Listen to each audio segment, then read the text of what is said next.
वैसे तो मार्केट में नित नए डिज़ाइन के ऑर्गेनाइज़र हमें मिल जाते हैं, लेकिन जो चीज़ हम बेकार चीज़ों से ख़ुद क्रिएट करते हैं वो सबसे ज़्यादा यूनिक हो जाती है।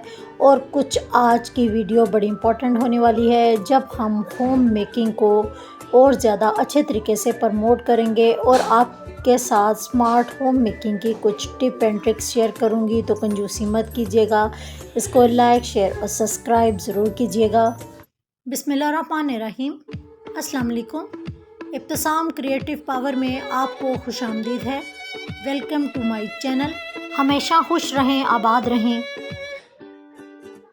जब वेदर कुछ अच्छा हो जाए तो शादी और फंक्शंस का सीज़न स्टार्ट हो जाता है। तो आज एक आइडिया आपके साथ शेयर करने जा रही हूँ। मेरे घर एक गिफ्ट आया था कुछ इस पैकेजिंग में। इसमें स्वीट थी और इसके अलावा साथ ही हकीके का गोश्त का एक बॉक्स था। तो ये मुझे पैकेजिंग काफ़ी अच्छी लगी थी, तो मैंने कहा था आपके साथ भी शेयर करूँ। हवा में काफ़ी ठंडक आने की वजह से अब फ़ैन जो हैं बंद हो गए हैं पंजाब साइड पे, तो बिल्कुल फ़ैन अब क्लोज़ हो चुके हैं। तो मैंने कहा हम एक मैजिक लोशन बनाते हैं जो कि मल्टीपर्पज़ होगा। ये लोशन भी बहुत ज़बरदस्त है और ग्रीस और ज़िद्दी दाग को मिनटों में साफ़ कर देता है। तो मैंने नीम गर्म पानी में थोड़ी सी पेस्ट, एक पाउच मैंने शैम्पू का और इसके अलावा इसमें थोड़ा सा विनीगर डालकर रख दिया है। इसको अच्छी तरीके से आप मिक्स कर लें तो ये आपका एक मैजिक और मल्टीपर्पज़ लोशन तैयार हो जाएगा। चाहे तो आप इससे अपने किचन के जो ग्रीसी ग्लास हैं वो साफ़ कर सकते हैं, या फिर आप इनको लगाकर थोड़ी देर के लिए स्पंज के साथ छोड़ दें और ऊपर इसके इस तरीके से वाइपर लगा दें। तो आपके तमाम ग्लास की जो ज़िद्दी से ज़िद्दी ग्रीस और चिकनाई होगी वो भी क्लीन हो जाएगी। इसकी चमक आप देख सकते हैं कि कितनी ज़्यादा है। और नीचे बहने वाला जो पॉलिश के ऊपर पानी है वो हम कपड़े की मदद से साफ़ कर लेते हैं। और ग्लास हमारा देखें कितनी शाइन में आ चुका है, जबकि बाहर की सफाई सिर्फ नहीं होगी बल्कि हम अंदर से भी ग्लास को अच्छे तरीके से साफ़ करते हैं, ताकि हमारा जो शीशा है अंदर से जो डल नज़र आ रहा है वो भी अच्छे तरीके से क्लीन हो जाए। तो अंदर से भी मैंने ग्लास को इसी सॉल्यूशन से साफ़ करने के बाद दोबारा से ऊपर मैंने जो है स्टेपल लगा दिया है और ये जो मेरा विंडो ग्लास है ये भी क्लीन हो चुका है। अब इसकी शाइन आप डबल देख चुके हैं, क्योंकि ये अंदर और बाहर दोनों सरफेस इसकी बिल्कुल क्लीन हो चुके हैं और हमारा ग्लास जो है बड़े अच्छे तरीके से साफ़ हो चुका है। इसी सॉल्यूशन को आप बड़ी बड़ी जो विंडो आउटडोर की होती हैं उनको भी साफ़ करने के लिए आप इस्तेमाल कर सकते हैं, क्योंकि ये विंडो भी खासी गंदी होती हैं। अंदर से जो एरिया होता है इनका थोड़ा सा ब्लैक हो गया होता है, क्योंकि ख़ास तौर पर जब ओपन किचन हो तो विंडो ये बिल्कुल ग्रीसी होती हैं। तो इनको भी साफ़ करना काफ़ी ज़्यादा आसान हो जाता है। तो मैं तो अपने ग्लास इसी तरीके से साफ़ करती हूँ। आप किस तरीके से साफ़ करते हैं मुझे फ़ीडबैक में ज़रूर बताइएगा। शायद एक दूसरे की मशावरत से हम बेहतर तौर पर अपनी क्लीनिंग हैबिट्स को बेहतर बना सकें। तो अब जो शीशे के जो बड़े बड़े से क्रिस्टल वॉल्स होते हैं या झाड़ वगैरह जिन्हें कहा जाता है, उनको साफ़ करना भी एक बहुत बड़ा मसला होता है, क्योंकि ये नाजुक होते हैं और बहुत ज़्यादा टाइम कंज्यूमिंग होते हैं। उनको साफ़ करना इंतहाई मुश्किल होता है। तो इसी सॉल्यूशन को मैंने ज़्यादा से पानी में जो है डाल दिया है। इसी तरीके से मैंने फ़ैन भी साफ़ किए हैं जो कि आपको नज़र आ रहे हैं। तो अब ये जो क्रिस्टल बॉल्स हैं मैंने इसी के साथ ही इनको अच्छे तरीके से बिल्कुल रगड़ना शुरू कर दिया था। बिल्कुल हाथ में एक एक बॉल को पकड़ने के बाद इस पे ये सॉल्यूशन लगाती जा रही हूँ और थोड़ी देर के बाद दोबारा से इसको इस तरीके से क्लीन करूँगी। तो ये मेरा बॉल देखें क्रिस्टल शाइन में आ जाएगा। कैमरा पूरी तरीके से जस्टिफाई नहीं कर रहा, लेकिन आपको ऊपर और नीचे के बॉल्स में काफ़ी फ़र्क नज़र आ रहा है। मौसम बदलते ही जो हमारे इलेक्ट्रिक होम अप्लायंसेस हैं हम उन पे भी ख़ास तवज्जो देते हैं, और जो डिस्पेंसर्स हैं उनको भी बंद करने का टाइम आ गया है। तो ये क्योंकि पहले ही हमने क्लीन किया हुआ था, इसलिए मुझे इसके साथ इसकी मेहनत नहीं करनी पड़ी। सिर्फ जो एक्स्ट्रा पानी था वो मैंने सिर्फ बाहर निकाला है और इसके ऊपर इसको गिराने के बाद स्पंज की मदद से इसको अंदर से जितना भी एक्स्ट्रा पानी था उसको स्क्वीज़ करने के बाद बिल्कुल ड्राई कर लिया है। थोड़ी देर के बाद फ़ैन के नीचे इस डिस्पेंसर को मैं रख दूंगी ताकि ये ड्राई हो जाए। उसके बाद इसको अच्छे तरीके से स्पंज की मदद से ही मैं जो जितना भी इसकी नमी है उसको क्लीन करने के बाद थोड़ी देर हवा में रखने के बाद ये खुश्क हो चुका है। अब इसको अगले सीज़न तक सेव करने का टाइम आ गया है, तो इसके लिए हम एक कवर तैयार करते हैं। कवर कुछ इस तरीके से हम स्टिच करेंगे कि ऊपर वाला जो स्क्वायर एरिया है उसके हिसाब से एक स्क्वायर पीस को मैंने काट लिया है। बाकी बचा हुआ जो प्लास्टिक है उससे हम डिस्पेंसर की लंबाई ले लेंगे और स्क्वायर पीस के साथ अटैच कर कर एक कवर तैयार कर लेंगे। दो जॉइंट को जोड़ते ही ये बॉक्स की शक्ल में आ जाएगा। तो हमारा ये डिस्पेंसर का कवर तैयार हो जाएगा।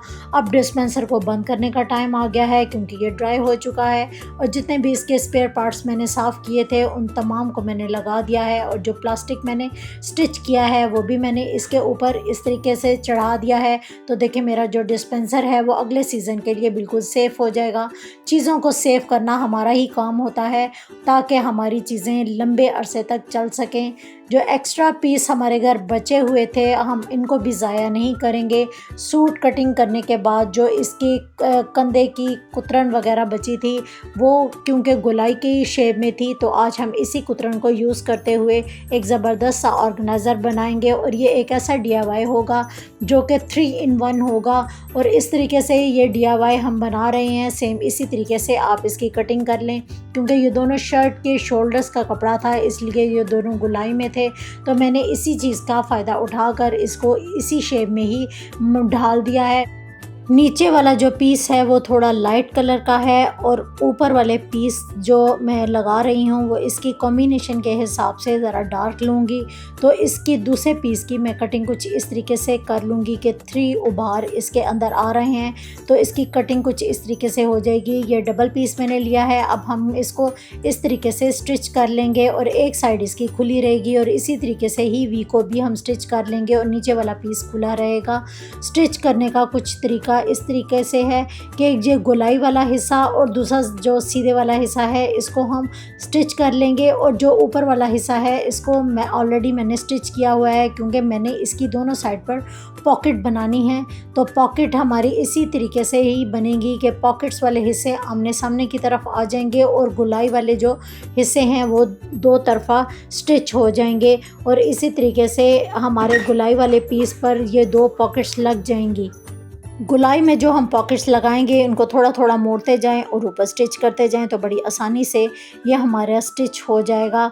इस तरीके से जो हमने इसके 3 उभार वाला जो कपड़ा काटा था उसको भी हमने सीधा कर लिया है और सीधा करने के बाद कोई टूल आप ले लें, उसकी मदद से आप इसके अंदर डालने के बाद जो गोलाई वाले जो इसके पार्ट्स हैं उसको आप बाहर की तरफ निकाल सकते हैं। इसी तरीके से जो वी हमने बनाई थी उसको भी मैं इसके कॉर्नर से निकाल कर बाहर नोक की तरफ से ले जाकर इसको इस तरीके से सीधा कर लेंगे। तो जब तक ये हमारा काम हो रहा है और हम कॉटन इसके अंदर फिल कर रहे हैं, तो जो अफराद मेरे चैनल पर नए हैं तो प्लीज़ मेरे चैनल को लाइक, शेयर और सब्सक्राइब ज़रूर कर दीजिएगा। ये आपकी तरफ से प्यार होता है जो हमारे लिए एक इनाम होता है।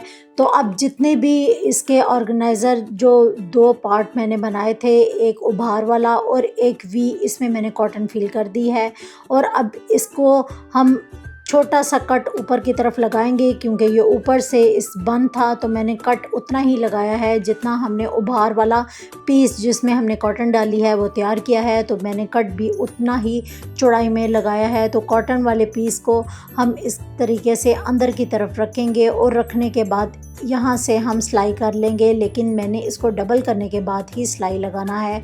एक आप राइस बैग ले लें और राइस बैग को मैंने डबल रखा है, मैंने सिंगल नहीं किया। और दूसरे वाले पीस को मैं इसके साथ पिन अप करके अटैच कर दूंगी। आप एक्स्ट्रा पीस ही उतारें क्योंकि ऐसा होता है कि हमारा थोड़ा सा मूव होने की वजह से पीस ख़राब ना हो जाए, तो एक्स्ट्रा पीस हम बाद में कटिंग कर लेंगे। तो इस तरीके से हमारा जो राइस पीस है वो बड़े अच्छे तरीके से इसके ऊपर अटैच हो जाएगा। दूसरे के साथ मैंने राइस बैग अटैच नहीं किया, वो मैंने एज इट इज़ ही रहने दिया है। अब इसको नीचे वाले के साथ पिन अप कर दूंगी और जो कॉर्नर में मैंने 2 सेंटर निकाल कर कट लगा दिए थे, एक साइड पे मैं नोक वाला पीस इस तरीके से रख दूंगी और दूसरी तरफ से हैंगिंग के लिए जो 5 इंच लंबी जो मैंने स्ट्रिप बनाई थी वो हम रख देंगे। तो इसको भी मैं पिन अप कर लूँगी और अब हमारा पीस स्टिचिंग के लिए तैयार है, लेकिन एक साइड से 4 इंच के बराबर हम पीस छोड़ देंगे। अब पीस को स्टिच करने के बाद हम इस तरीके से सीधा कर लेंगे। सीधा करने के बाद कुछ इसकी शेप इस तरीके से आ जाएगी, तो आप इसके चारों तरफ से सिलाई लगा लें और जहाँ से ओपन है वहाँ से फोल्ड करने के बाद यहाँ पर सिलाई लगा लें। इस तरह टॉप स्टिच ऊपर की तरफ भी आ जाएगा और साइडों पर भी इसका टॉप स्टिच आ जाएगा और पता भी नहीं चलेगा कि आपने इसका ओपन वाला हिस्सा कहाँ छोड़ा था।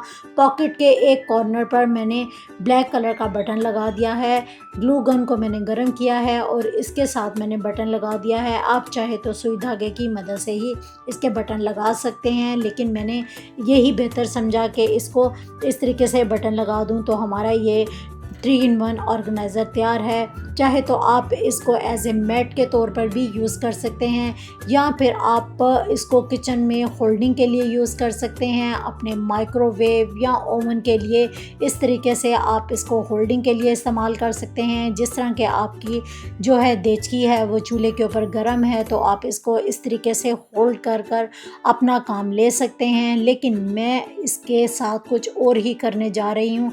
तो आए इसके साथ हम क्या करने जाते हैं। मैंने इसको खोलने के बाद इसके साथ क्या किया है, तो यहाँ पर मैंने एक टिच बटन लगा दिया है और यहाँ पर भी दूसरी साइड पर भी एक टिच बटन मैं लगा दूँगी। तो ये एक मेरा पर्स के लिए ज़बरदस्त सा ऑर्गेनाइज़र बन जाएगा। तो इस ऑर्गेनाइज़र को मैंने बटन लगा दिए हैं। अब ये हमारा ऑर्गेनाइज़र तैयार है।